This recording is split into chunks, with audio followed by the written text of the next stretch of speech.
Hey guys, welcome back to my YouTube channel. आज हम industrial law पढ़ने जा रहे हो और इंडस्ट्रियल लॉ में आज का हमारा टॉपिक है फैक्ट्री एक्ट 1948। फैक्ट्री एक्ट कब एस्टेब्लिश हुआ था? 1948 में। अब हम इसमें छोटा सा इंट्रोडक्शन पढ़ते हैं कि ये इसमें बेसिकली है क्या। बेसिकली क्या होता है, फैक्ट्री एक्ट में जितने भी हमारे वर्कर्स हैं, क्या उसमें हेल्थ सेफ्टी मेजर ठीक से प्रोवाइड हो रहा है? अगर ये सब चीज़ें प्रोवाइड नहीं हो रही है तो इसका बहुत ही बाद में जाके इफ़ेक्ट पड़ेगा वर्कर्स को। उनको ठीक से प्रोटेक्शन मिलनी बहुत ज़रूरी है। अगर उनको प्रोटेक्शन नहीं मिल रही है तो उनका इम्प्रूवमेंट कैसे होगा वर्कर्स का, कैसे वो ग्रो करेंगे? तो सेफ्टी मेजर्स होना बहुत ज़रूरी है, मेडिकल ट्रीटमेंट को लेकर हो चाहे या किसी भी काम को लेके हो, ये होना बहुत ज़रूरी है।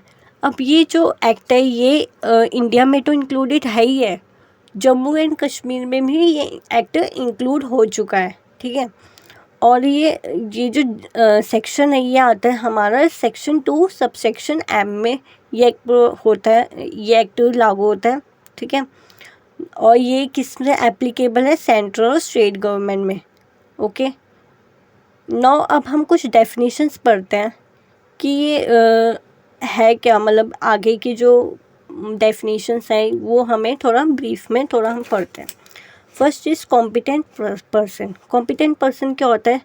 वो एक इंस्पेक्टर होता है, ठीक है। मतलब एक पर्सन होता है जो इंस्पेक्ट करता है हर चीज़ को, मैनेजमेंट लेवल को, कि जो भी हमारा वर्क हो रहा है उसको देखेगा कि कितना वर्क हो रहा है, ठीक है। उसको एग्जामिन करेगा कि क्या हमारा वर्क ठीक से हो रहा है, क्या फैसिलिटी प्रोवाइड हो रही है पर्सन को, वर्कर को। जितनी भी फैसिलिटीज़ हमें प्रोवाइड होनी चाहिए फैक्ट्री में वो सब कुछ हो रहा है, कितना वर्कर वर्क कर रहे हैं, वो हर चीज़ वो देखता है, उसको नोट करता है, ठीक है। Now second is hazardous process. Hazardous process क्या होता है? कितना हमारा रॉ मटेरियल यूज़ हुआ है, ठीक है। क्या फिनिश प्रोडक्ट में यूज़ कितना हुआ है, बाय कितना हमने प्रोडक्ट्स को यूज़ किया है, कितना हमने परचेज़ किया है, कितना वेस्ट हुआ है, ये सब चीज़ें हेजार्डस प्रोसेस में देखा जाता है, ठीक है। हेल्थ को लेकर के भी हम इसमें देख सकते हैं, कितना पॉल्यूशन, कहीं पॉल्यूशन तो नहीं हो रहा है एनवायरनमेंट में, ये सब चीज़ें हमें देखनी पड़ती है। कहीं जितना लिमिट दे रखी होती है पॉल्यूशन की, इतनी लिमिट तक पॉल्यूशन हो रहा है फैक्ट्री में, कहीं उससे ज़्यादा पॉल्यूशन तो नहीं हो रहा है। सब चीज़ें कौन देखता है? पर्सन देखता है जो इंस्पेक्ट कर रहा होता है, ठीक है। नाउ अब हमारी डेफिनेशन आती है मैन्युफैक्चर प्रोसेस। मैन्युफैक्चरिंग प्रोसेस क्या होता है? जो भी हम मैन्युफैक्चर कर रहे हैं, क्या उसकी पैकिंग ठीक से हो रही है, ऑयलिंग ठीक से हो रही है, रिपेयरिंग ठीक से हो रही है मशीन की, या कुछ गड़बड़ है? अगर वही सब चीज़ें नहीं हुई तो कैसे आगे मैन्युफैक्चर होगा, ठीक है। वाटर ठीक से मिल रहा है, या जो भी हमारी लाइटिंग को लेकर के इश्यूज आते हैं वो ठीक से हो रही है, पावर ठीक से मिल रही है लाइटिंग में, और जो भी हमारी रिपेयरिंग होती है मशीन में कुछ ख़राबी हो रही है वो सब कुछ सही से हो रहा है। ये मैनेजमेंट अगर ठीक से नहीं हुआ सिस्टमेटिक वे में तो इसमें आगे ही वर्कर्स को और मैन्युफैक्चरिंग बिल्ड करने में प्रॉब्लम आएगी। अब ना वर्कर्स क्या होते हैं? वर्कर्स मीन्स होते हैं कि जो भी फैक्ट्री में वर्क करते हैं इतने टाइम से लेकर इतने टाइम तक, जैसे 10 से मान लो 8 बजे तक वर्कर्स वर्क या 6 बजे तक वर्कर वर्क कर रहे हैं, तो उनको जो भी वेजेस मिलते हैं, जो भी रेम्यूनरेशन मिलती है टाइम टू टाइम मिल रही है, ठीक है। कहीं ऐसा तो नहीं वो 1 तारीख के बाद वो डिले कर रहे हैं, 5 तारीख को दे रहे हैं या कुछ 15 दिन बाद दे रहे हैं, ऐसा तो वे सिस्टमेटिक वे नहीं हो रहा। ये बिल्कुल ही सिस्टम के उसमें नहीं आता, ठीक है। नाउ अब हम समझते हैं कि फैक्ट्री क्या होता है। फैक्ट्री मीन्स होते हैं जिसमें जो इलेक्ट्रिसिटी वाला डिपार्टमेंट है उसमें 10 से ज़्यादा वर्कर्स होने चाहिए। जो इलेक्ट्रिसिटी वाला डिपार्टमेंट नहीं है उसमें 20 से ज़्यादा वर्कर्स होने चाहिए। अब हम समझते हैं ऑक्यूपायर होता क्या है। ऑक्यूपायर मीन्स होता है जो अल्टीमेट कंट्रोल करके रखता है फैक्ट्री में। क्या इंडिविजुअल को ठीक से कंट्रोल हो रहा है? कौन कंट्रोल करता है? जो फर्म में जो इंडिविजुअल पार्टनर्स होते हैं वो क्या ठीक से कंट्रोल कर रहे हैं? कंपनीज में जो डायरेक्टर्स होते हैं वो वर्कर्स को ठीक से कंट्रोल कर रहे हैं? या फैक्ट्री में जो कौन कंट्रोल करते हैं? सेंट्रल गवर्नमेंट, स्टेट गवर्नमेंट और लोकल अथॉरिटी। ये लोग जो होते हैं हमारे फैक्ट्रीज में कंट्रोल करते हैं। ये जितने भी पर्सन्स हैं ये ही कंट्रोल करते हैं इन सब, मतलब अपर लेवल के लोग लोअर लेवल में कंट्रोल करते हैं। अब हम समझते हैं नोटिस ऑफ बाय ऑक्यूपायर। जो हम जैसे हमारी फैक्ट्री में नया पर्सन अपॉइंट होता है, क्या हम उसे जो भी प्रोसेस होता है उसका आने में हम उसकी जो डिटेल्स लेते हैं, नेम एड्रेस जो भी है उस पर्सन का, वो हम किसको देते हैं? हम चीफ इंस्पेक्टर को देते हैं। एक कॉपी वहाँ पे जाती है, जो उसको पता होनी चाहिए, उसकी नॉलेज में होना चाहिए कि ये बंदा 7 दिन में आ जाएगा। ये एक डेट प्रोवाइड होती है कि इतने 7 डेज़ के अंदर अंदर वो बंदा मतलब पर्सन वहाँ पे अपॉइंट होगा। अब आता है ड्यूटीज़ ऑफ ऑक्यूपाई। क्या उसकी ड्यूटीज़ है हेल्थ सेफ्टी वेलफेयर को लेकर के। जो भी वर्कर्स में अगर उनकी हेल्थ की कंडीशन ही ठीक नहीं होगी तो कैसे वो आगे वर्क करेंगे? ठीक है, ये सब चीज़ें ऑक्यूपायर देखता है, वो पर्सन इंस्पेक्ट करता है। इंस्पेक्टर हर चीज़ को देखता है कि अगर उनकी सेफ्टी नहीं हुई, वेलफेयर नहीं हुई तो उसमें आगे जाके वो प्रॉब्लम आएगी। अब इंस्पेक्टर क्या होता है? इंस्पेक्टर मीन्स होता है कि वो हर चीज़ को देखता है। अभी जैसे हमने पढ़ा था, वो हर चीज़ रिकॉर्ड करता है कि एक मेंटेन करता है रजिस्टर को कि कितना उसका पिछले 6 महीने में कितने एक्सीडेंट्स हुए हैं, कितना डेंजर इंजरीज आई है।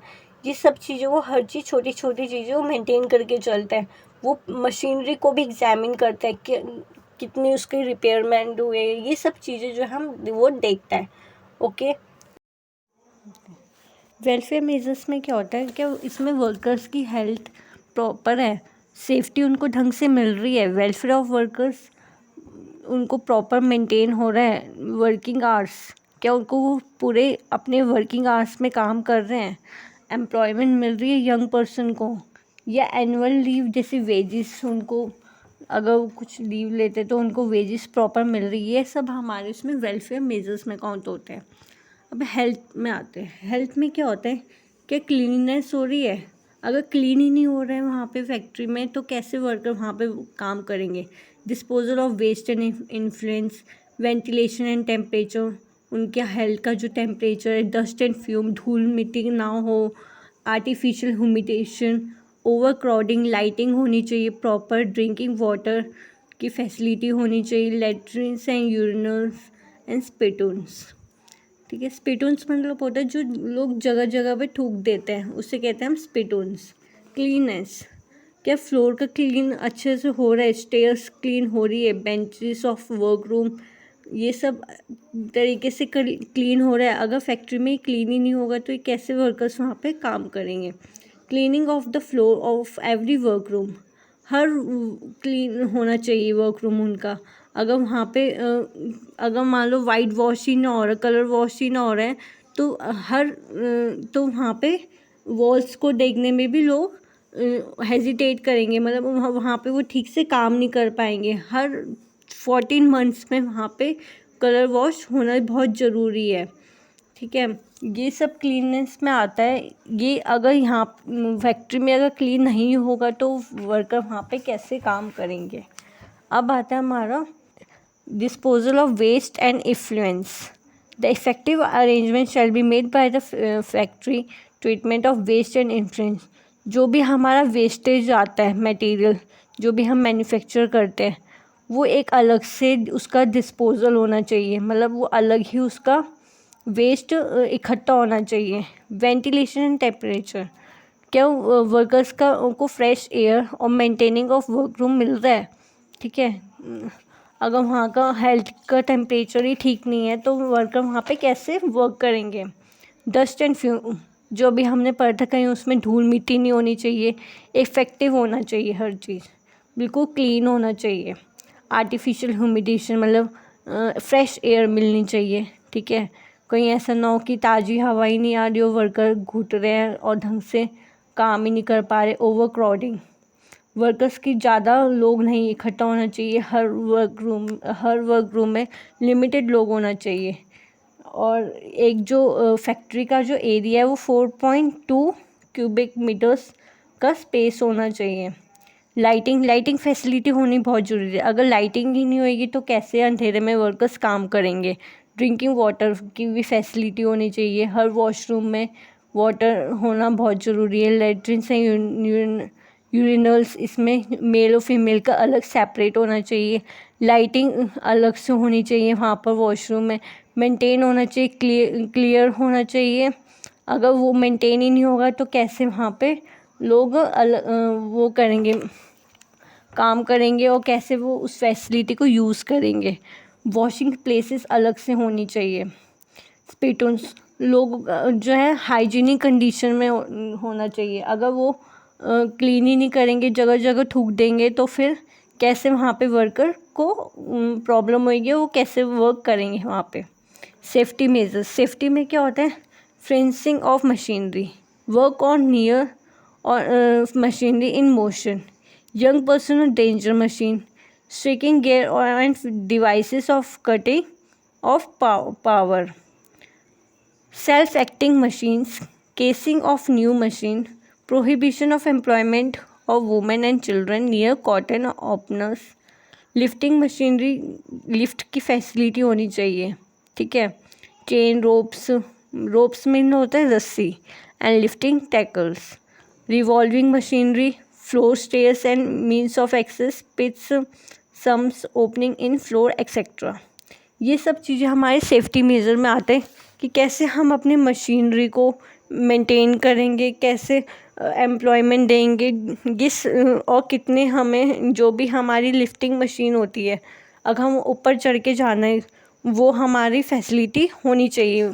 अगर लिफ्टिंग ही नहीं हुई तो कैसे ओल्ड एज के लोग वहाँ तक पहुँचेंगे। ये सब कुछ जो है हमारी सेफ्टी में इंक्लूड होता है, ठीक है। अब आता है हमारा हेजार्डस प्रोसेस। हेजार्डस प्रोसेस में हमने पहले भी पढ़ा था कि हेजार्डस प्रोसेस क्या होता है। हेजार्डस प्रोसेस मतलब होता है कि जो भी हमारा वो है रॉ मटेरियल है, इंटरमीडिएट या फिनिश गुड्स हैं, बाय प्रोडक्ट्स, वेस्ट, वो सब कुछ हमारा अलग से मेंटेन होता है, ठीक है। वो कौन करता है? पर्सन करता है। और इसमें जो पॉल्यूशन का जो भी है वो अलग, ये सब कुछ चेक होता है कि कितना पॉल्यूशन, हर चीज़ लिमिटेड होती है। यह आता है हमारा हेजार्डस प्रोसेस में, जो पर्सन मेंटेन करता है, ठीक है। रिस्पॉन्सिबिलिटी ऑफ ऑक्यूपायर की क्या? Health and safety of the workers, ठीक है। क्या शॉर्टेज तो नहीं हो रही, ट्रांसपोर्टेशन पूरा तरीके से हो रहा है, वो सब कुछ रजिस्टर में मेंटेन करता है, ठीक है। यह आता है हमारा रिस्पॉन्सिबिलिटी ऑफ ऑक्यूपायर में। अब है हमारा वेलफेयर समझते हैं। वेलफेयर क्या होता है? क्या उन्हें वॉशिंग फैसिलिटी या facility of seating, first aid, canteens, restroom या लंच रूम उन्हें मिल रहा है, ठीक है। वॉशिंग फैसिलिटी में क्या आता है? क्या उनको मेल या फीमेल की वॉशिंग जो भी मशीन होती है, क्या उनको मिल रही है? अगर वो फैसिलिटी नहीं मिल रही है तो वो थोड़े वर्कर्स ठीक से काम नहीं करते। ये चीज़ मेंटेन होना बहुत ज़रूरी है। Facility of storing and drawing clothing, क्या उनको ये सब फैसिलिटी मिल रही है, इस चीज़ को मेंटेन करा जा रहा है। फैसिलिटी ऑफ सीटिंग, बैठने के लिए, कुछ जैसे वर्कर कुछ थक जाते हैं स्टैंडिंग पोजीशन में काफ़ी देर तक काम करते हैं, एट द एंड वो थक जाते हैं, क्या उनको उस चीज़ की फैसिलिटी मिल रही है, फर्स्ट एड मिल रहा है। अगर किसी भी वर्कर का मशीन में हाथ आ जाता है, क्या उनको प्रॉपर जो फर्स्ट एड मिल रहा है?